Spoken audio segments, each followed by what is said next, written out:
Susan Miller parked her old blue Honda in the same spot she had used for the past 8 years at Westside General Hospital.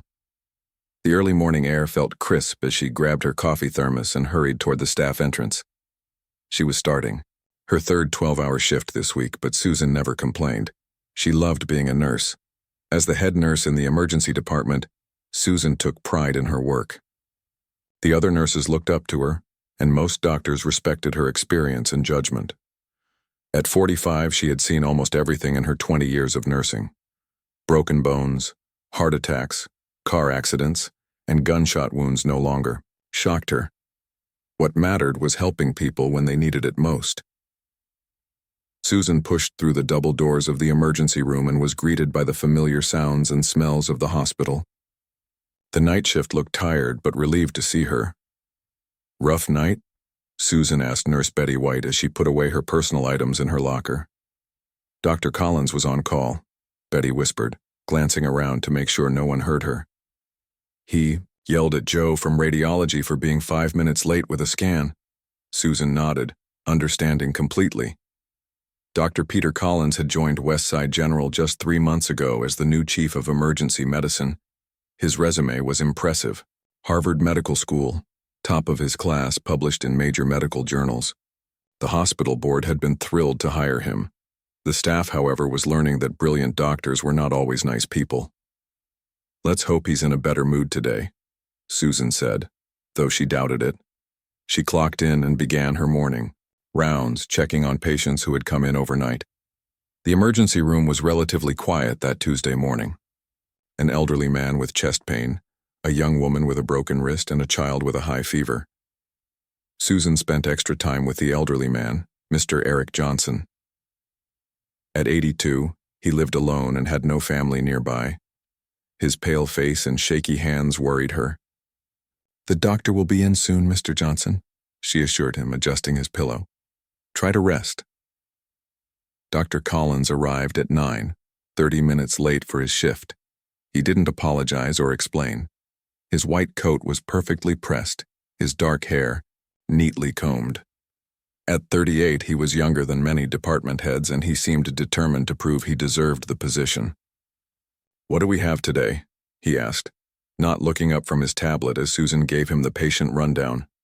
"Mr. Johnson in bed 3 concerns me the most," Susan concluded.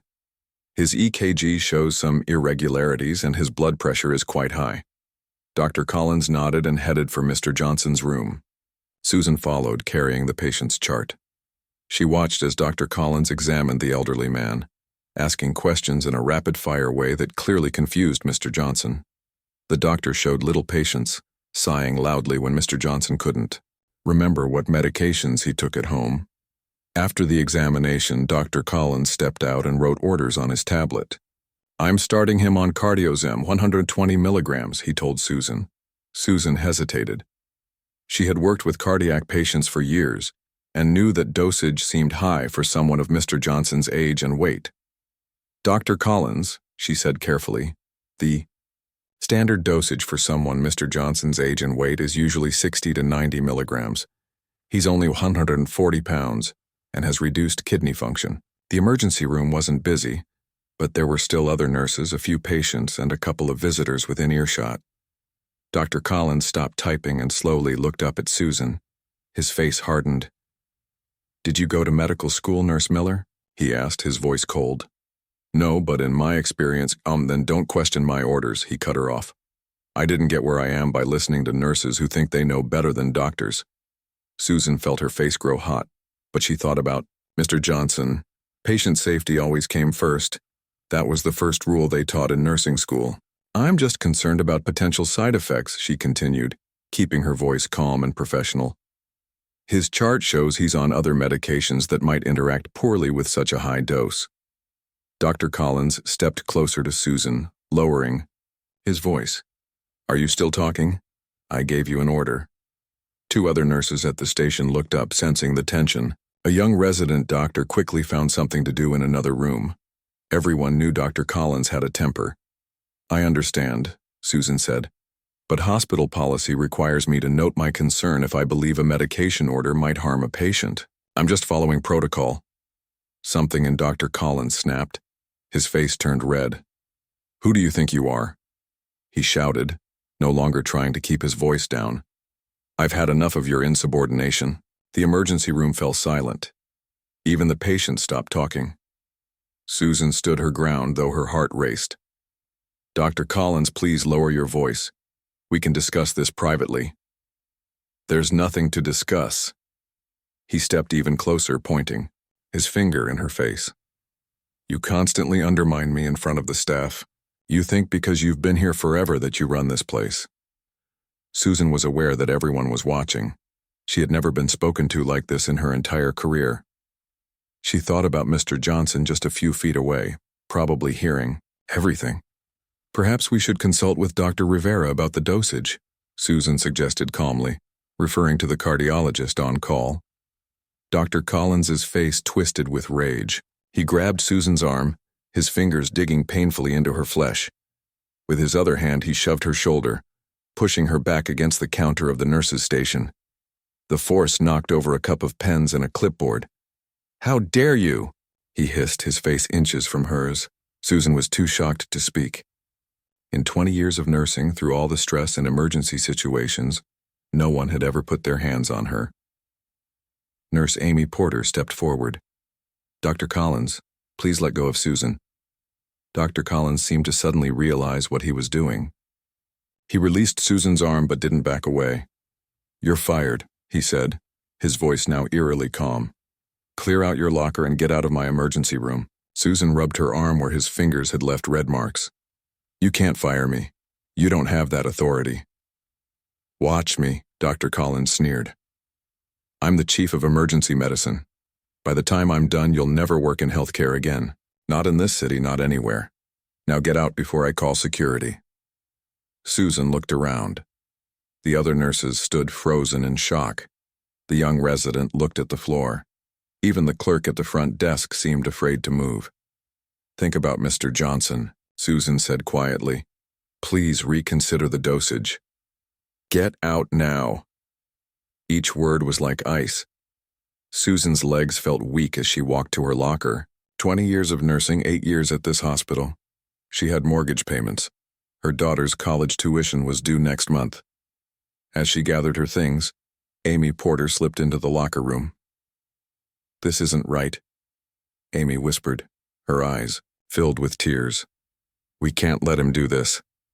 "What choice do we have?" Susan asked, her voice breaking. "He's the golden boy. The board loves him. We could report him. That was assault, Susan. We all saw it." Susan closed her locker. Her mind was spinning. "I don't know what to do right now. I just need to go home." As Susan walked through the emergency room toward the exit, she held her head high despite the humiliation burning inside her. She passed Mr. Johnson's room and saw him watching her with concerned eyes. She gave him a small, reassuring smile, hoping whoever took over his care would notice the medication dosage issue. Outside in the parking lot, Susan sat in her car and finally let the tears come. Her arm throbbed where Dr. Collins had grabbed her. Her perfect record, her career, her livelihood, all possibly ruined because she tried to protect a patient. She didn't notice the man watching her from a few cars away. Alan Bennett had been in the waiting room when the commotion started. As a partner at Bennett Winslow and Gray law firm, he recognized a lawsuit when he saw one. He wrote down Susan's name from her ID badge and the license plate number of her blue Honda. Tomorrow would bring surprises for both Susan Miller and Dr. Peter Collins, but for very different reasons. Susan Miller sat alone in her small apartment kitchen. The clock on the microwave showed 7:43 p.m. She should have still been at the hospital, finishing her shift. Instead, she was staring at a mug of cold tea, her phone buzzing every few minutes, with text messages from concerned coworkers. The red marks on her arm had darkened into bruises where Dr. Collins had grabbed her. Susan took a photo of the bruises with her phone. She wasn't sure why, maybe as proof that it really happened. 20 years as a nurse, and she had never been treated like that. Her phone rang again. This time it was her daughter, Kate, calling. "From college. Mom, what's going on? Amy texted me and said you got fired. Is that true?" Susan sighed. She hadn't wanted Kate to find out this way. There was an incident at work with the new doctor. It's complicated, honey. What kind of incident? Amy said he pushed you. I'm okay, Susan said, not wanting to worry her daughter. I'll figure things out. But what about my tuition and your bills? Kate's voice rose with panic. Don't worry about that now. Focus on your studies. I have some savings. The lie came easily. Susan had very little saved after helping Kate with college costs. Her next mortgage payment was due in 2 weeks. After promising Kate that everything would be fine, Susan hung up. She didn't know how to keep that promise. Dr. Collins had threatened to make sure she never worked in healthcare again. With his connections, he might succeed. Back at Westside General Hospital, the emergency department was unusually quiet. News of what happened had spread quickly. Nurses spoke in whispers. Doctors looked uncomfortable. No one wanted to be the next target of Dr. Collins's rage. Nurse Amy Porter finished giving medications to Mr. Johnson, the elderly patient whose treatment had started the whole conflict. She had checked the medication order and saw that Dr. Collins had not changed the dosage despite Susan's concerns. Amy, with 15 years of nursing experience herself, agreed with Susan. The dose was too high. After consulting with the hospital pharmacist, who also expressed concern, Amy had quietly asked Dr. Olivia Wright, a young resident, to review the case.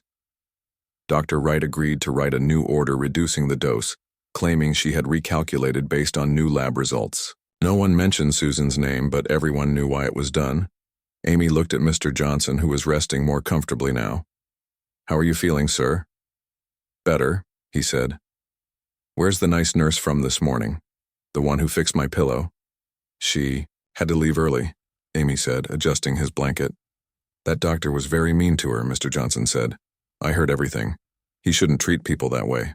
Amy nodded sadly. "No, he shouldn't." After her shift ended, Amy didn't go home.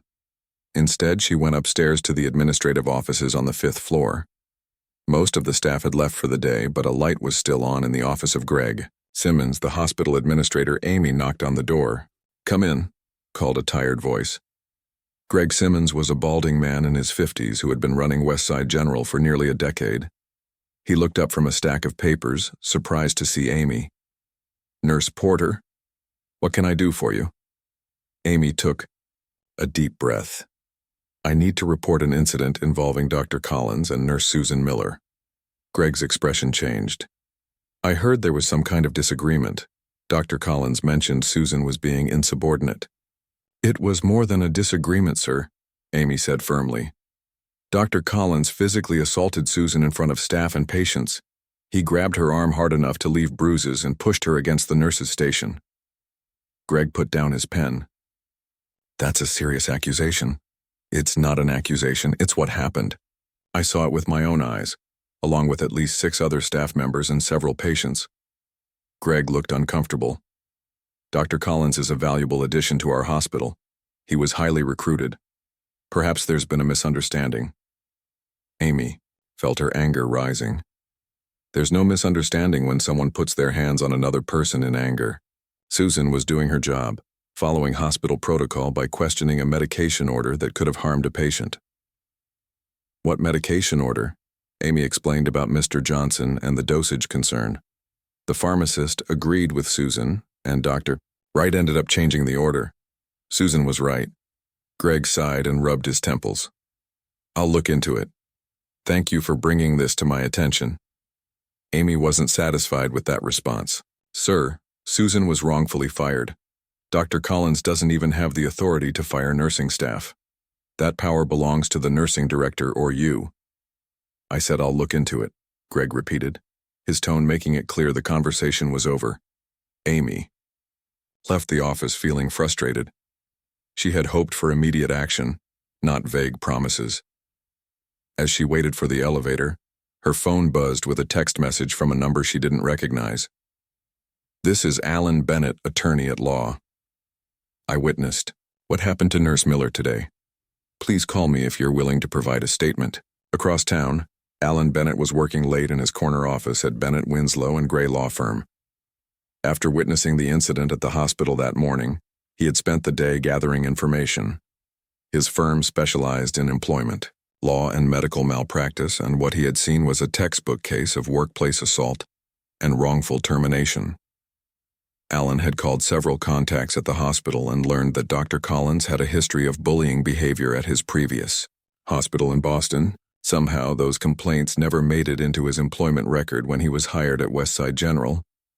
Alan dialed Susan's number, which he had obtained through a nurse who was sympathetic to her situation. After several rings, she answered, "Ms. Miller? This is Alan Bennett. I'm an attorney. I was at Westside General this morning and witnessed what Dr. Collins did to you." Susan was silent for a moment. "Why were you at the hospital?" "My mother was being treated for a fall." "But that's not important. What is important is that you were assaulted at your workplace and wrongfully terminated. I'd like to help you." "I don't think I can afford a lawyer," Susan said quietly. "Don't worry about that now. I'd like to meet with you tomorrow to discuss your options." What Dr. Collins did was illegal on several levels. After some hesitation, Susan agreed to meet Alan at his office the next morning at 9 a.m. Meanwhile, word of what happened continued to spread. By midnight, every nurse scheduled for the morning shift had heard about Susan's firing. Many had worked with her for years and respected her greatly. They had also experienced Dr. Collins's rudeness and arrogance, though none had been physically assaulted. Nancy Parker, the night shift charge nurse, sent a group text to all the morning shift nurses. "Meeting in parking lot 6:30 a.m. before shift starts. Important. Pass it on." At the hospital, Dr. Collins was unaware of the storm brewing around him. He had gone home after his shift, satisfied that he had finally put that troublesome nurse in her place. No one questioned his authority at his previous hospitals after he made an example of someone. Susan Miller was just another obstacle removed from his path to success. What Dr. Collins didn't know was that Olivia Wright, the young resident who had changed Mr. Johnson's medication order, was the daughter of a state senator who championed healthcare worker protections. Dr. Wright had called her mother that evening, deeply disturbed by what she had witnessed. "Mom, I've never seen anything like it," Olivia said. "He just snapped, and now everyone's afraid to speak up about anything." Senator Wright listened carefully to her daughter's account. "Send me the details by email, names, times, exactly what happened. This isn't just about one nurse losing her job. This is about patient safety." As midnight passed, Susan finally fell into a restless sleep, unaware that dozens of people were taking actions that would dramatically affect her future. The next morning would bring surprises that no one, especially Dr. Peter Collins, could have anticipated. The sun was just rising as Susan Miller pulled into the parking lot of Bennett, Winslow and Gray Law Firm. Her meeting with Alan Bennett wasn't until 9 a.m., but Susan couldn't sleep and had left her apartment early. She was surprised to see Alan already in the parking lot getting out of his car with a coffee in hand. "Ms. Miller?" "You're early," Alan said with a friendly smile. "I'm usually the first one here." Susan nodded, suddenly feeling nervous. "I couldn't sleep." "Understandable. Let's go inside and talk." Meanwhile, at Westside General Hospital, the parking lot was filling with nurses from the morning shift. By 6:30 a.m., 23 nurses had gathered in a circle near the back of the lot. Nancy Parker, the night shift charge nurse, stood in the center. "Thanks for coming," Nancy said. "I'm sure you've all heard what happened to Susan yesterday." The nurses nodded, their faces serious in the early morning light. "Dr. Collins physically assaulted her and fired her for doing her job," Nancy continued. "She was protecting a patient, following hospital policy, and he put his hands on her.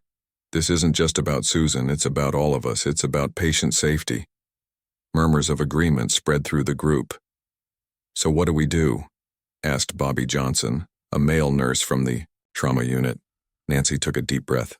"I've been talking with nurses from all shifts. We have two options.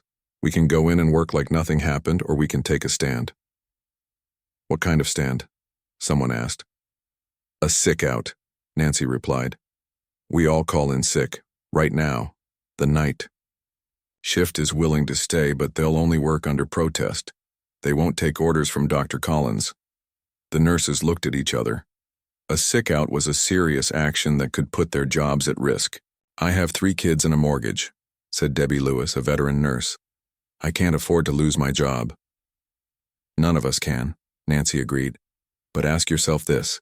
If we don't stand up for Susan, who will stand up for us when it's our turn? Today, it's Susan. Tomorrow, it could be any of us." After a few minutes of discussion, the nurses voted.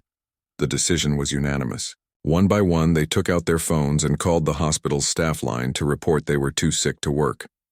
Inside the hospital, the night shift staff was supposed to go home at 7 a.m. when the morning shift arrived. But as 7 a.m. came and went, no relief nurses appeared. The night shift nurses stayed at their posts, ignoring the hospital policy that prohibited overtime without approval. At 7:15 a.m., Karen Boyd, the nursing director, received an alarming call from the staffing office.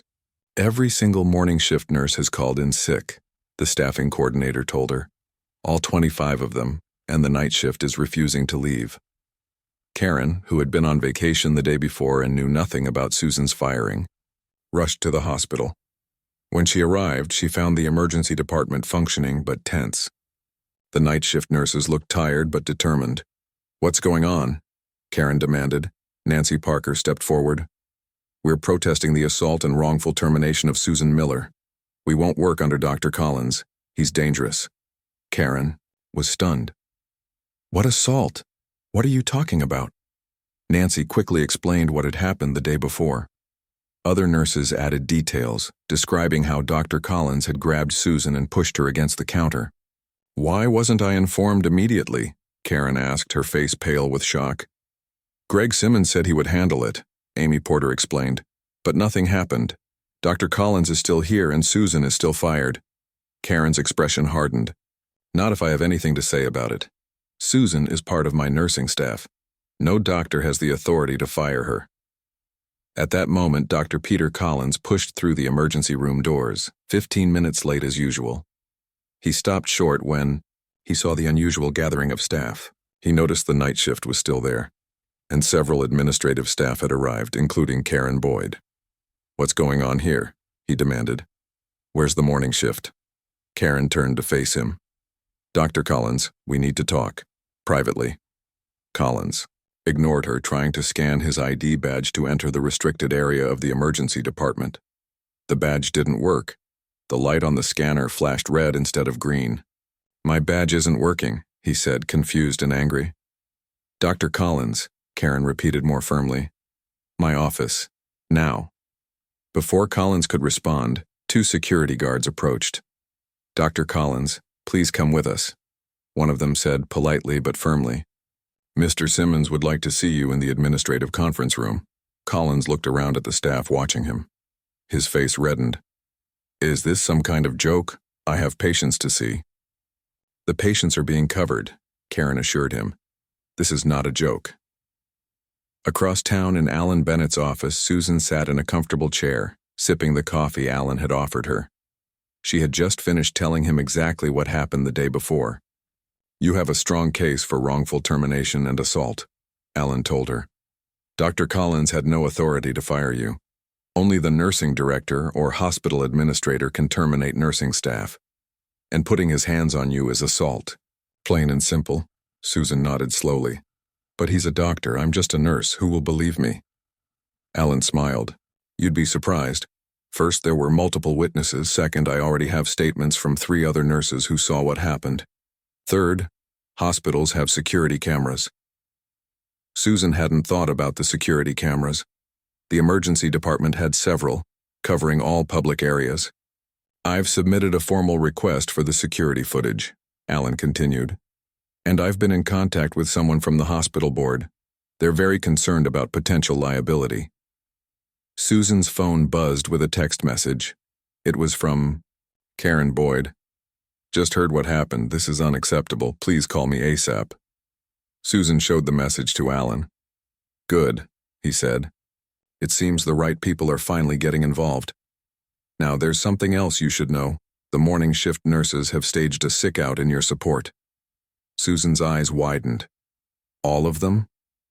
"Every single one," Alan confirmed. And the night shift is refusing to go home. They're demanding your reinstatement and Dr. Collins's removal. Susan couldn't believe what she was hearing. They're risking their jobs for me? They're standing up for what's right, Alan corrected her. And they're not alone. I've received calls from several patients who witnessed the incident. One is a retired judge who's ready to testify if needed. Back at the hospital, Dr. Collins was escorted to the administrative conference room. When he entered, he found not only Greg Simmons but also Linda Ross, the hospital's legal counsel, and 2 members of the hospital board. What is the meaning of this? Collins demanded. Greg Simmons looked uncomfortable. Please sit down, Dr. Collins.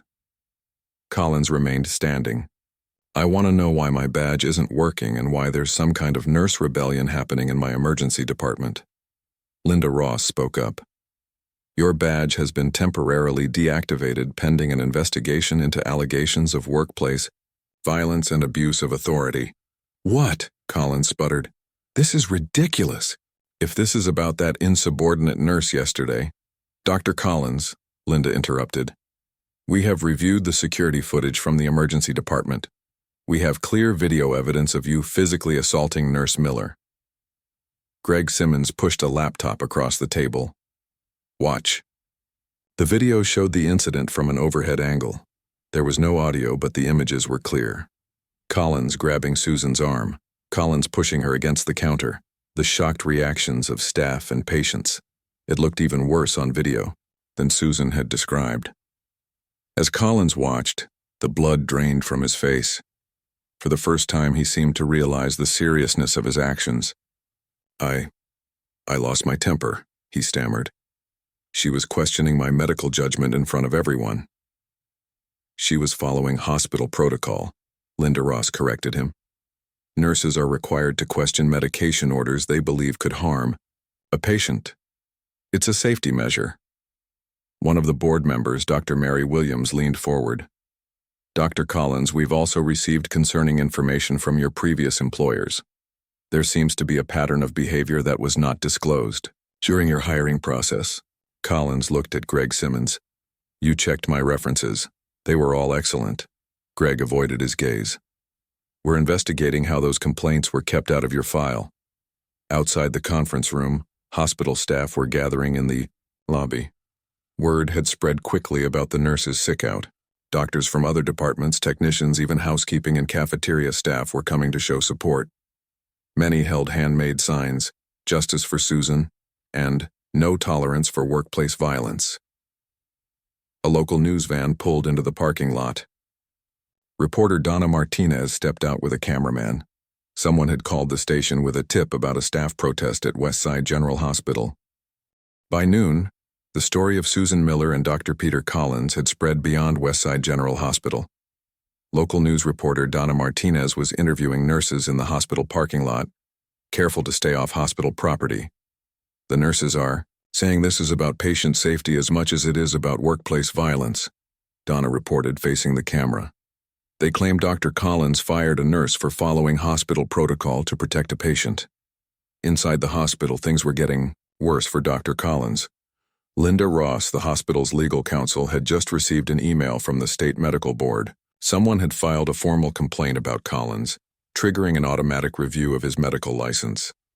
The board is requesting all documentation related to yesterday's incident, Linda told Greg Simmons and the board members. They're also asking for personnel records from his previous employers. Greg looked worried. This is escalating quickly. We need to contain the situation. Dr. Mary Williams, the board member, shook her head. It's too late for that, Greg. This is already a public relations nightmare. My phone has been ringing nonstop with calls from other board members, donors, and community leaders. In the conference room next door, Dr. Collins sat alone, staring at his phone. He had called his uncle, Richard Collins, who was also a hospital board member and had helped him get the job at Westside General. Richard wasn't answering his calls. Meanwhile, Susan Miller was surprised by how quickly things were moving. After her meeting with Alan Bennett, she had received calls from Karen Boyd, the nursing director, and even Greg Simmons himself. Both had apologized for what happened and assured her that Dr. Collins had been suspended pending an investigation. Like you to come in this afternoon to discuss your return to work, Greg had said, sounding nervous. Susan was sitting in Alan's office, considering her options. They want me to come back, she told Alan. But I'm not sure I want to. Not after the way they handled this initially. Alan nodded. You don't have to decide right now. And if you do go back, it should be on your terms. Susan's phone rang again. It was a number she didn't recognize. Hello?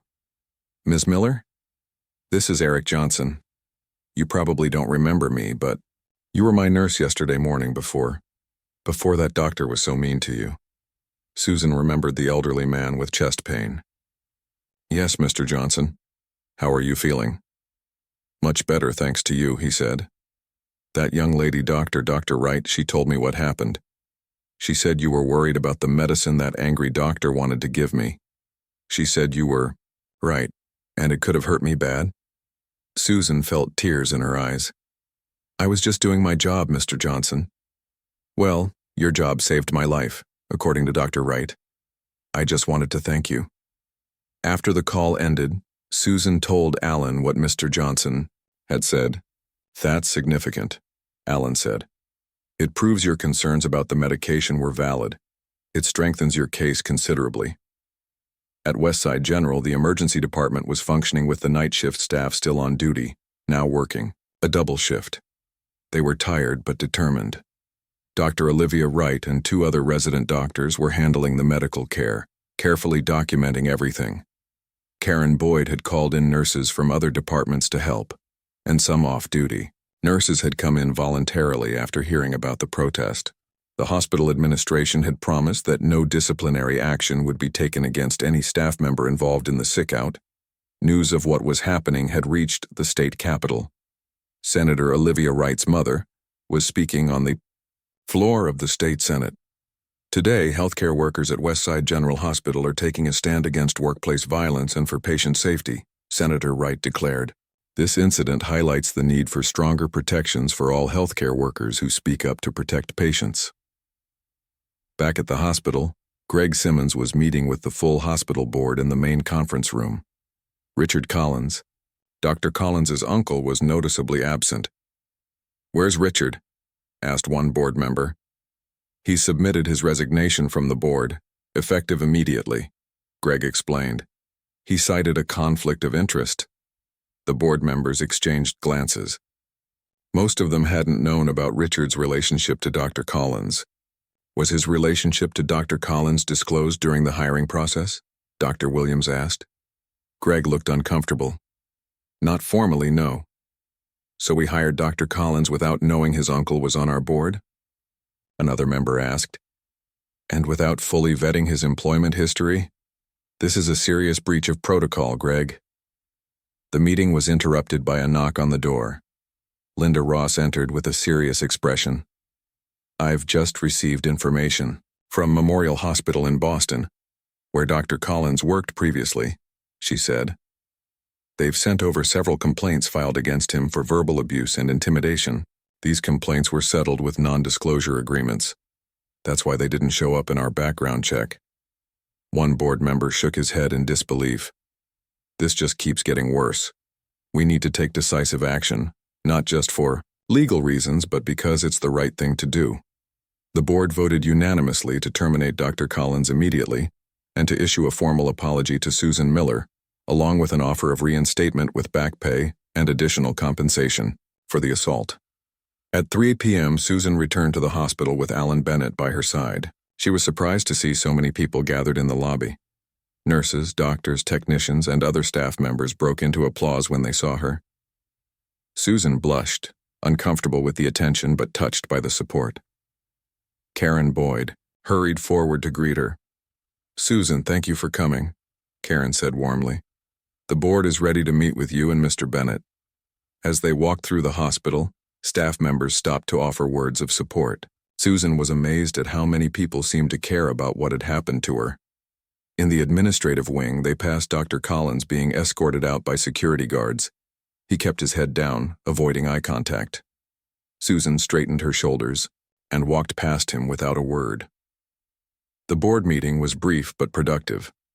The board offered Susan her job back, along with back pay and a significant settlement for the assault.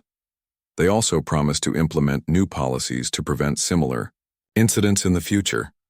"We failed you, Ms. Miller," Dr. Williams said sincerely, "and we failed our patients by not creating a safer environment for our staff to advocate for them. We're committed to doing better." After the meeting, Susan found herself surrounded by her fellow nurses in the staff lounge. Amy Porter hugged her tightly. "We couldn't let him get away with it," Amy said.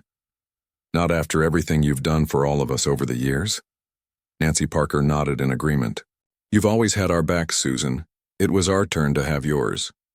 Susan was overwhelmed by their support. "I don't know what to say except thank you. I never expected any of this."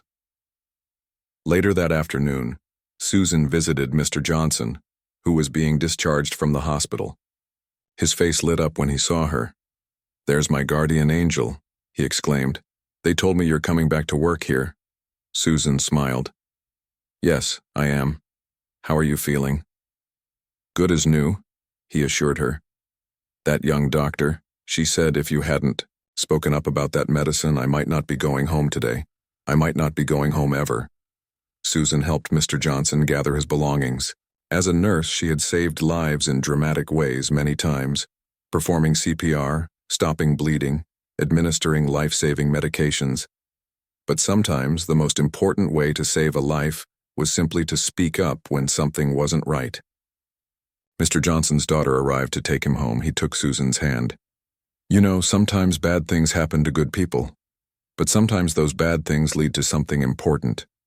What happened to you was terrible, but look what came from it. You changed things here, made it better for everyone." Susan thought about his words as she walked through the hospital corridors. In just 24 hours, so much had changed. Dr. Collins was gone. New policies were being developed. The hospital board was examining its hiring practices, and it had all started because she had done what nurses do every day, advocate for her patient. 1 month had passed since the day Dr. Collins assaulted Susan Miller in the emergency room of Westside General Hospital. Susan stood in front of her bathroom mirror, adjusting her new ID badge. It no longer said Emergency Department Head Nurse. Now it read Patient Safety Advocate. After the incident, Susan had returned to work, but not to her old position. The hospital board had created a new role specifically for her. As Patient Safety Advocate, Susan had the authority to review any case in any department where staff raised safety concerns. She reported directly to the board, not to any doctor or administrator. "Mom, hurry up or you'll be late," called Kate from the kitchen. Susan's daughter had come home from college for the weekend to celebrate her mother's new position. Susan smiled at her reflection. She never expected her career to take this turn, but she was proud of what she had accomplished. When Susan arrived at the hospital that morning, she found a surprise waiting in the main lobby. A large group of staff had gathered, along with Greg Simmons and several board members. A canvas-covered object stood in the center of the lobby. "What's going on?" Susan asked Karen Boyd, who was standing nearby. "You'll see," Karen replied with a smile. Greg Simmons stepped forward and cleared his throat. "Good morning, everyone. Today marks 1 month since Westside General began its journey toward becoming a model of patient safety and staff empowerment. None of this would have happened without the courage of one nurse who put her patient's well-being above everything else, even her own job security." He gestured for Susan to join him. Feeling self-conscious but proud, Susan walked to his side. "Susan Miller showed us what true healthcare should look like," Greg continued. "Today we dedicate this plaque as a reminder of our commitment to support staff who speak up for patient safety." Greg pulled away the canvas to reveal a bronze plaque mounted on the wall. It read, "Speak without fear. The life you save may be your patient's. Dedicated to Susan Miller and all healthcare workers who put patients first." Susan was speechless. The staff broke into applause. She saw many familiar faces: Amy Porter, Nancy Parker, Olivia Wright, and even Mr. Johnson, who had become a regular visitor to the hospital as a volunteer. After the ceremony, Susan began her workday. Her first meeting was with a group of new nurses who had just completed orientation. Part of her new job was to train staff on the hospital's revised safety protocols.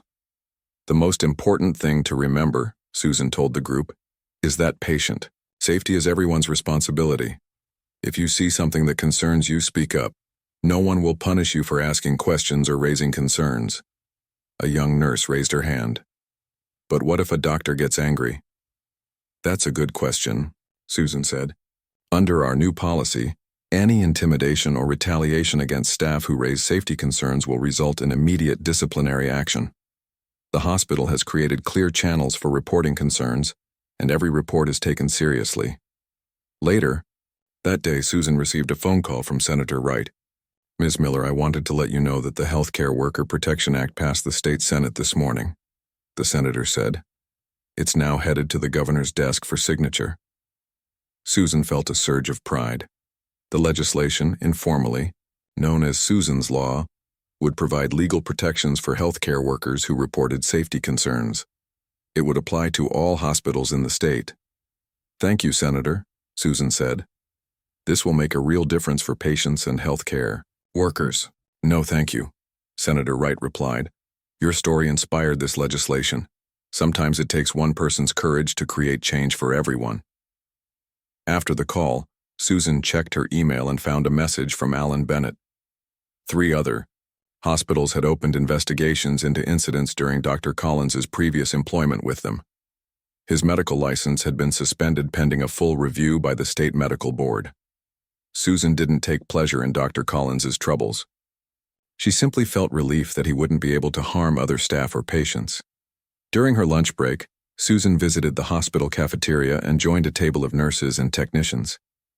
She noticed something different about the atmosphere in the hospital.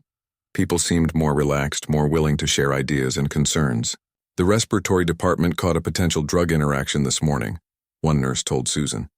One of our new techs noticed something odd and spoke up, even though he was nervous about questioning a medication order. Susan nodded. That's exactly what should happen. Did the doctor respond well?